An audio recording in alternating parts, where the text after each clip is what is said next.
Welcome to NS news. నేను సుమా. ముందుగా బులెటిన్లో హెడ్లైన్స్. శ్రీ శ్రీ శ్రీ పూజ్య పాద రాజయోగి వెంకట స్వామీజీ ఆత్మానంద ఆశ్రమం మెదక్ జిల్లా వారి ఆధ్వర్యంలో 40వ లక్ష దీపోత్సవం అత్యంత వైభవంగా నిర్వహించడం జరిగినది.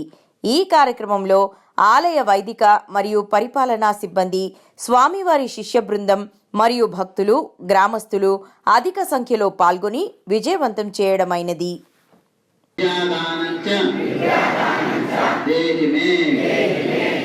వెలిసినటువంటి మహాకాళి మహాలక్ష్మి సౌరతల్లి యొక్క సమక్షం లోపల 35 సంవత్సరాల నుంచి కూడా 40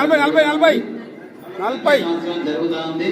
ఈ విధంగానే జీవితాంతం అక్కడ దీపాలను జరగాలని చెప్పేటువంటి ఆ యొక్క అమ్మవారి సంపూర్ణ ఆయుష్ ఆరోగ్యవాలని చెప్పి మహారాజు కోరుతా ఉన్నాము.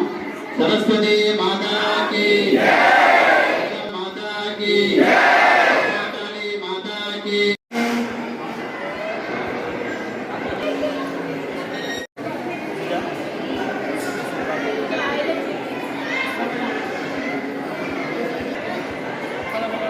బట్టలు జాగ్రత్త. ఎవరు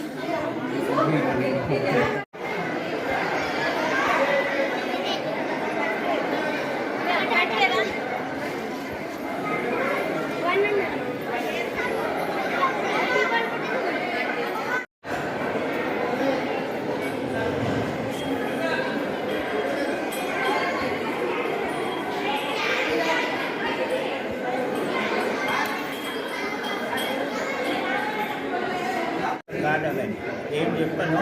నేను ఒకటి చెప్తాను. ఏమిటికి కదలన్నా, ఈ పరంజ్యోతిని ఇన్ని కాలాల పాటుగా వెలిగిస్తున్నాము అని అంటే ఆమె శక్తి, యుక్తి, భక్తి నాకు ప్రసాదించి నన్ను ఇంతటి వాణ్ణి చేసిన దానికి ఆ మహాత్ముదేవికి నిత్యము నా హృదయాన్ని అర్పణ చేసి నాలో ఆత్మజ్ఞాన జ్యోతిని వెలిగించి అమ్మకు హారతి ఇయ్యాలనేటటువంటి సంకల్పం నాకు. మరి ఇన్ని కాలాలు నాతో నడిపించి నాకు ఎన్నో భోగాలను, ఎన్నో రక్షణను కల్పించింది. ఈ జ్యోతులన్నీ తను తెచ్చుకునే తప్ప నేను తెచ్చుకునే కావు. నా నుండి తను కల్పన చేసి తెచ్చిచ్చినటువంటి యొక్క భాగ్యమే. ఆ పరమేశ్వరి సకల లోకాలను ఉద్ధరించి కరుణించాలనేటటువంటి దానితో ఒక దీపంతో ఎంతో గొప్ప ప్రకాశం వస్తుంది అనేటటువంటిది పూర్వీక ధర్మం చెప్తున్నటువంటి విధానం.